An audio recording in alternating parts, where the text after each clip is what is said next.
Bonsoir, alors aujourd'hui on va rapidement voir comment est-ce que tu fais pour calculer la limite de ces sommes-ci. La première chose qu'on va faire, c'est trouver l'expression de notre somme fonction de n, vu que notre limite c'est lorsque n tend vers plus infini. Alors lorsqu'on te donne une telle somme comme ceci, remarque déjà que ceci, je peux encore l'écrire. Mon 1 sur 2 exposant k, on peut tout simplement écrire ça comme 1 demi le tout à la puissance k. Or, lorsque j'ai ceci, la somme de 1 demi à la puissance k, ça me fait tout simplement penser à la somme des thèmes d'une suite géométrique de raison 1 demi. Or, qu'est-ce qu'on sait des suites géométriques? Je sais que la somme des thèmes d'une suite géométrique, c'est quoi? Le premier thème. Or, le premier thème, c'est tout simplement le thème avec la plus petite valeur de k. Ça veut dire que notre premier thème ici, ça serait 1 demi à la puissance 0, la plus petite valeur de k, multiplié par 1 moins la raison qui est 1 demi à la puissance n plus 1.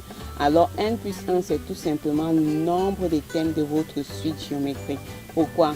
Notre k se déplace de 0 jusqu'à n. Ça veut dire qu'il y a tout simplement n plus 1 thème. De 1 jusqu'à n, on aurait n thèmes. Mais comme c'est 0, le 0 sur le premier thème, ainsi de suite, il y aura donc n plus 1 thème. Donc on a le premier thème multiplié par 1 moins la raison à la puissance nombre de thèmes sur 1 moins la raison. Or, ça veut dire quoi? Tout nombre à la puissance 0, c'est 1. Donc, 1 fois n'importe quoi n'affecte pas en fait cette expression. Donc, on reste avec 1 moins la raison à la puissance n plus 1. Et en bas, vous avez 1 moins 1 demi. Donc, 2 moins 1 demi. 2 sur 2 moins 1 sur 2. On a tout simplement 1 demi.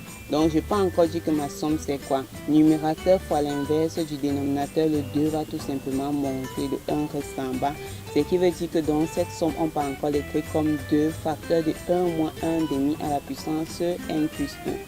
Maintenant, c'est dit quoi? C'est dit tout simplement que calculer la limite de cette somme en plus infini, c'est tout simplement calculer la limite de ceci en plus infini. Or, vous avez vu sur les suites que quoi? Si j'ai 1 demi, comme mon 1 demi est compris entre moins 1 et 1, 1 demi à la puissance n plus 1, c'est tout simplement la limite en fait en plus infini de tout ceci, c'est tout simplement 0.